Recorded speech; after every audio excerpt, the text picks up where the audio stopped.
بعض لوگ جو اسلام سے باہر ہیں، دوسری قوم کے لوگ ہیں، وہ لوگ کہتے ہیں کہ بھلا کوئی باپ بھی اپنے بیٹے کو ذبح کر سکتا ہے؟ وہ اسلام پر اعتراض کرتے ہیں۔ ان کو جواب یہ دو میرے دوستوں، کیا دنیا میں دولت کے نام پر باپ بیٹے کو نہیں مار رہا ہے؟ دنیا میں دولت کے نام پر بیٹا باپ کو نہیں مار رہا ہے؟ دنیا میں دولت کے نام پر شوہر بیوی کو نہیں مار رہا ہے؟ دنیا میں دولت کے نام پر بیوی شوہر کو زہر نہیں دے رہی ہے؟ غلط محبت میں ایک دوسرے قاتل و مقتول نہیں بن رہے ہیں؟ دولت کے نام پر کوئی کسی کو مار سکتا ہے تو پھر وہ ذات جس نے خود پیدا کیا ہم کو، اس کے نام پر کوئی اپنے بیٹے کو قربان نہیں کرے گا؟ یہ عقل سے باہر بات نہیں۔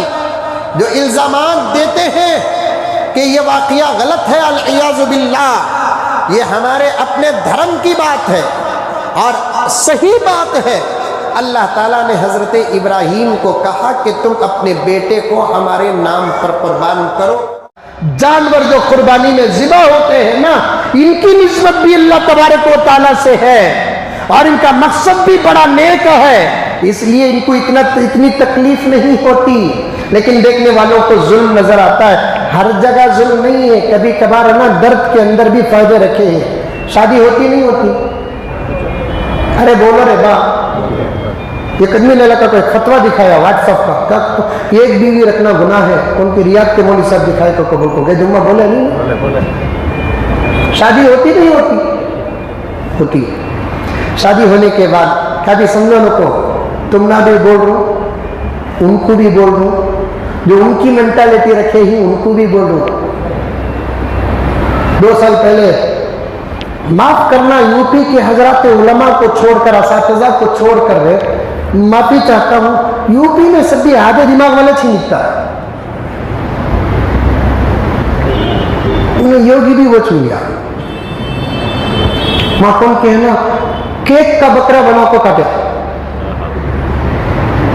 وہ بھی یو پی کے صاحب مجھے بول رہے بسم اللہ اللہ اکبر کو کاٹے رہتے۔ تو میں نے تم لگا کیا کر لیتے تھے بھی، اسے بولنا شادی بھی کرے تو کیک کی چکری بنا کر شادی کر لے، بچے کی جاوٹیں دیکھی۔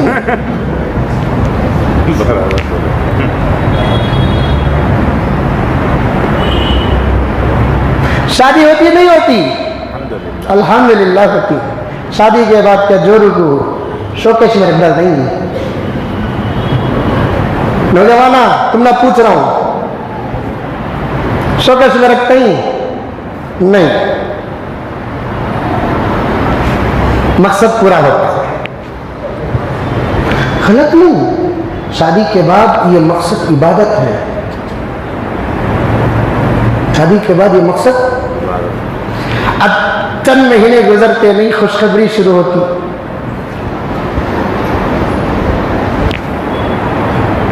خوشخبری کتنے دن رہتی ہے؟ اندر 9 مہینے رہتی ہے۔ رحم رحم رحم بول کو بمڑا مارتے نا، ان کو بلانے کا کو، بٹھا کو، یہ باتیں کر کو، سوال کر کو، جواب پوچھنا۔ جیسے یہ خوشخبری شروع ہو جاتی، دیدی کو تکلیف کتنی شروع ہوتی۔ الٹی اسے ہوتی، الٹا انہیں ہوتا۔ ارے حمل کی ابتدا کی علامت کیا؟ الٹیاں۔ تم نے کوئی سعادت نہیں، میں بھی بچے والا ترے بابا، الٹیاں ہوتی، کوک کوک سمجھ جاتے۔ اسے الٹی ہوئی تو یہ بڈھا بولتا میں نانا بن گا با، انہیں بولتا میں دادا بن گیا با۔ ابھی ٹیسٹنگ نہیں، باتیں شروع ہو گئے۔ الٹی ہونا کوئی معمولی بات ہے؟ کبھی خے کر کے دیکھو، الٹی کسے بولتے؟ خے کو بولتے ہیں۔ کبھی خے ہونے کے بعد کیا تکلیف ہوتی ہے محسوس کرو۔ اوپر سے نکلے کہ نیچے سے نکلے آدمی کمزور ہو جاتا ہے۔ اندر کی چیز ترتیب سے نکلے تو صحت مند، तरतीब छोड़कर वो चीज निकल जाती है तो आदमी कमजोर हो जाता है। डॉक्टर हजरात भी बैठे हुए हैं, उल्टियां बंद होने की दवाएं देते हैं। क्यों? क्योंकि जब उल्टी होती है ना, आदमी के अंदर लर्जा शुरू हो जाता है। एक उल्टी, दो उल्टी, ज्यादा से ज्यादा, एक खे दो खे, ज्यादा से ज्यादा बर्दाश्त करता है। एक 4-5 खे हो गए तो 108 बुलाना एम्बुलेंस। लेकिन अब उसे उल्टियां होती हैं। दर्द हो रहा है नहीं हो रहा है? हुआ सो मोहब्बत, नतीजा दर्द। उसे उल्टियां होती बा, बोल को छोड़ता, छोड़िया नहीं। 9 महीने दर्द, इंजेक्शन छुपाओ, क्या की करो, किधर की करो। फिर जब वक्त अमल, वज़े अमल आता है, डिलीवरी का जब वक्त आता है, मौत के मुंह में जाकर आती है। बाई चांस डॉक्टर कह दे नॉर्मल, मुमकिन नहीं, ऑपरेशन करना पड़ेगा। मतलब ऑपरेशन का क्या? सलामत पेट को काटना पड़ेगा। काटते, पेट को काटते, चाकू से काटते। कौन काटता? डॉक्टर काटता। वही चाकू से जानवर को काटे तो हम लोग दहशत बन गए। वही चाकू से डॉक्टर काटे तो कोई कुछ कहने वाला नहीं होता।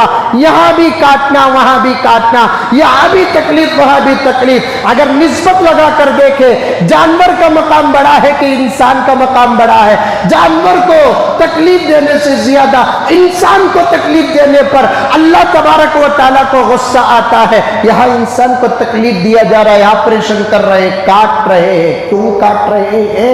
इसलिए कि यहां काटने का मकसद तकलीफ देना नहीं है। काटने के अंदर जो खुशी है, तकलीफ के अंदर जो खुशी है, उस खुशी को महसूस करना, उस खुशी को पाना है। बिल्कुल इसी तरीके से हम लोग जब जानवरों को काट रहे हैं, यहां काटना मकसद नहीं है। इसके काटने के अंदर अल्लाह की रजा छुपी हुई है। इसके काटने के अंदर मोहम्मद रसूलुल्लाह, जगत गुरु प्रॉफिट मोहम्मद की खुशी छुपी हुई है। इसलिए कोई चीज और एक मिसाल देता हूं, देखो रहम और जुल्म को समझो। एक बच्चा स्कूल जाने की उम्र का, अब तक तो स्कूल में बंद हुई, बच्चे खुश थी, क्या गया तेरी दुनिया से, कोरोना नहीं जाना। मेरा बच्चा खुद पूछने लगा कि अब्बू मुझे स्कूल से निकाल डाले सो। बच्चे परेशानी, हमने कहीं को उठा रही नहीं, हमारे कापियां कहाँ, हमारे किताबा क्या, ट्यूशन गया नहीं, यहाँ गया नहीं, मारते सब। कौन भी पूछ कुछ देख रही नहीं, वो खुश हो गए वहां नहीं। एक बच्चा स्कूल जा रहा है, रहम और जुल्म बताता है। इस्लाम को गिरी हुई और इस्लाम को बुरी नजर से देखने वालों, तुम्हारे रहम में भी जुल्म छुपा है, हमारे जुल्म में भी रहम छुपा है। बच्चा स्कूल को जाने का वक्त था, हमें नहीं जाता, हमें नहीं जाता, रोता बच्चा। माँ क्या करती, रहम कर तो जाने को छोड़वा, जाने को छोड़। बाबा छोड़ता, चल रहे, मारता, कान पकड़ता, हाथ पकड़ता, ले ले बजा को स्कूल को छोड़ता। रो रहा है बच्चा, आंखों से आंसू, तड़प रहा है बच्चा। जबरदस्ती ले जाकर बाप कैसे कहा छोड़ रहा, स्कूल छोड़ रहा है। अब जमाने को माँ का रहम नजर आ रहा है, बाप की सख्ती नजर आ रही है, लेकिन माँ के रहम के अंदर बच्चे का फ्यूचर खराब है, बाप की सख्ती के अंदर बच्चे का मुस्तकबिल रोशन है। माँ इसी तरीके से अगर बच्चे के रोने को देखकर रखती रही तो आइंदा चलकर बच्चे का फ्यूचर खराब हो जाएगा। अगर माँ के मुकाबले में बाप बच्चे के रोने की फिक्र किए बगैर, बाप भी तो चाहता है ना, माँ नहीं चाहती, ये और बात है कि माँ जरा ज्यादा चाहती है। बाप बच्चों का दुश्मन नहीं होता, बाप भी चाहता है बच्चों को, लेकिन बाप बच्चे की परवाह किए बगैर, बच्चे के रोने की परवाह किए बगैर, बच्चे के तड़प की परवाह किए बगैर, बच्चे के 4-5 घंटे के ना मिलने की परवाह किए बगैर बच्चे को पकड़कर जबरदस्ती जाकर जो छोड़ रहा है, अब कोई माँ का लाल कहेगा कि बच्चा जालिम है और माँ रहीम है, बोल सकता है, बल्कि अक्लमंद कहेंगे माँ से ज्यादा बाप रहीम है, इसलिए कि आज के चंद खतरे बच्चों के और आज का बच्चों का रोना बर्दाश्त किए बगैर बाप बच्चे को जाकर मदरसा नहीं छोड़ेगा तो बच्चे का मुस्तकबिल खराब हो जाएगा। बिल्कुल इसी तरीके से हम दुश्मनाने इस्लाम को कहते हैं, कुर्बानी के नाम पर और खाने के नाम पर तुम्हारे घरों के और तुम्हारे खेतों के और तुम्हारे गांवों के पलने वाले जानवरों को अगर हम मुसलमान खरीद कर ज़बा करके ना खाएंगे तो हमारा मुस्तकबिल तो अपनी जगह पर है, तुम्हारा मुस्तकबिल बर्बाद हो जाएगा,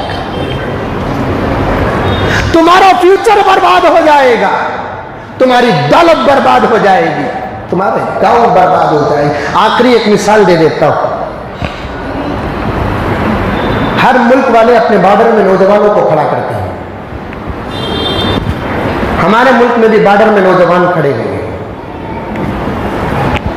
लेकिन क्या कर रहे हैं पता नहीं है, चना घुस गया है। इसीलिए तो मैं 4-5 साल से बोल रहा हूं, ये 5-6 साल के लिए मदरसों के हम उलमा और तलबा को बॉर्डर में खड़ा हो हमारे मुल्क की हिफाजत करके बताएंगे हिफाजत किसे कहते हैं। हम ना खड़ा, अब बॉर्डर में खड़ने वालों के लिए हम कहते हैं उनको गोश्त अच्छा पहुंचाओ, सेब अच्छा पहुंचाओ, अंडे पहुंचाओ, मछली पहुंचाओ, दूध पहुंचाओ। हम ये भी मुतालबा नहीं करेंगे क्योंकि मदरसों की 4 दीवारी ने हमको सूखी रोटी और फीकी दाल खाने की भी तरबियत दी है। मदरसों की 4 दीवारी ने हमको सूखी रोटी फीकी दाल खाने की भी तरबियत दी है।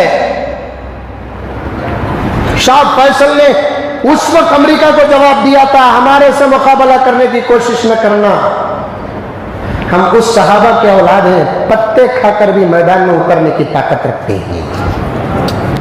शाह फैसल जजीरतुल अरब के एक बादशाह गुजरे हैं, उस वक्त डराने वाले अमेरिका और हिटलर को कहा था हमको डराने की कोशिश न करना, हम उस सहाबा की औलाद हैं जो पत्ते खाकर भी मैदान में उतरने की ताकत रखते हैं। हम सूखी रोटियां खाकर भी मुल्क की हिफाजत करने का फन अच्छे तरीके से जानते हैं। बात आ गई तो अर्ज कर दिया कि बॉर्डर में खड़े हुए हैं नौजवान, क्या वास्ते खड़े हैं नौजवान? शादियां करने, हाँ, मुल्क की हिफाजत। अब दुश्मन आ गया तो दुश्मन हम ना मारता कि नौजवान को मारता? अरे बोलो भाई, नौजवान को मारता, हमारे सिपाही को मारता, हमारे फौजी को मारता। कारगिल में हमारे सिपाही शहीद हुए, अब जापान चाइना के बॉर्डर में हमारे सिपाही शहीद हुए, जिसका दर्द अभी भी हमारे अंदर मौजूद है। बात अपनी जगह पर खड़े हुए हैं, दुश्मन आया तो हमने नहीं मारता, मारता किसे? फौजी को मारता। खड़ाने वाले कौन? हुकूमत वाले। अब हुकूमत से कोई करता, इंसानों को बॉर्डर में खड़ा कर उनके खून को बहाने का प्लान कर रहे हैं क्या? नहीं, उनको वहां खड़ाना ही मुल्क के लिए जरूरी है। जो मुल्क पर रहम करता है उनको वो खड़ाना पड़ेगा। उनकी शहादतों पर अफसोस नहीं करेंगे, उनकी शहादतों पर फख्र करेंगे, उनकी शहादतों पर मातम नहीं मनाएंगे, उनके शहादतों पर तिरंगा लहराएंगे। अगर वो अपनी जान की कुर्बानी नहीं देंगे तो मुल्क की हिफाजत नहीं होगी। बिल्कुल इसी तरीके से हमारा धर्म भी कहता है कि बकरीद के मौके पर हम इन जानवरों की कुर्बानी नहीं देंगे, हमारे ईमान की भी हिफाजत नहीं होगी। हम ना रहम शिकारी। ला इलाहा इल्लल्लाह मुहम्मदुर रसूलुल्लाह अलैहि सलातुल्लाह व आलिहि